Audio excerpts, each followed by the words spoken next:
పేరు పుడిగి ఆదిలక్ష్మి. మాది రంపచోడవరం నియోజకవర్గము అడ్డతీగల మండలం అడ్డతీగల గ్రామం నుండి మాట్లాడుతున్నాను.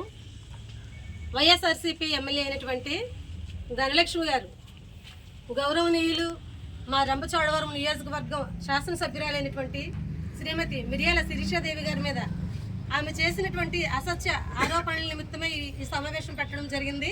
ఈ ప్రెస్ మీట్ ద్వారా మేము చెప్పేది ఏంటంటే, ఆవిడ చాలా తెలివితేటలుగా మాట్లాడారు.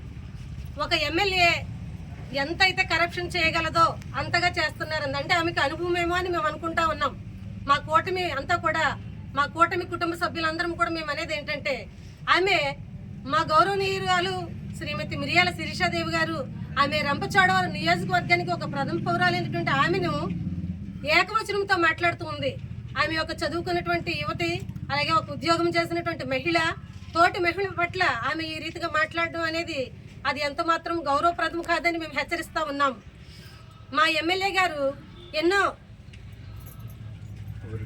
అభివృద్ధి కార్యక్రమాలు చేస్తూ మా నియోజకవర్గాన్ని ఎంతగా అభివృద్ధి చేశారనేది ఒక్కసారి నియోజకవర్గంలో ప్రతి మండల స్థాయిలో, గ్రామ స్థాయిలో వారు వెళ్ళి ఒక్కసారి పరిశీలన చేస్తే వారికి కనబడతా ఉంది.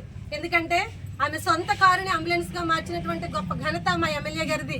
అలాగే ఆమె మొదటి నెల సొంత జీతంతోనే ప్రతి హాస్పిటల్కి, ఎందుకంటే మా యొక్క ఏజెన్సీ నియోజకవర్గంలో ఉన్నటువంటి హాస్పిటల్లో పరిస్థితి మా ఎమ్మెల్యే గారికి తెలుసు కాబట్టి ఆమె మొదటి నెల జీతంతోనే ఆమె ప్రతి హాస్పిటల్కి కూడా ఇన్వర్టర్స్ కొనివ్వడం జరిగింది. అలాగే ఎన్నో అభివృద్ధి కార్యక్రమాలు ఈ రోజు మేము చూస్తూ ఉన్నాం. ప్రతి గ్రామంలో కూడా మా ఎమ్మెల్యే గారు చేసినటువంటి అభివృద్ధి కార్యక్రమాలని వర్ణించకుండా, ఆమెని గనపరచకుండా ఎవరు ఉండలేని పరిస్థితి ఇది. ఒక ధనలక్ష్మి గారు మాత్రమే అసత్య ఆరోపణలు చేస్తూ వారు ఒక గవర్నమెంట్ ఎంప్లాయీని ఎలా బాధపెడుతున్నారు అనేది ఆమె దగ్గర ఏదైనా ఎవిడెన్స్ ఉంటే దాన్ని తీసుకువచ్చి అధికారుల దగ్గర ఆమె దాన్ని రుజువు చేయాలని నేను హెచ్చరిస్తూ ఉన్నాను.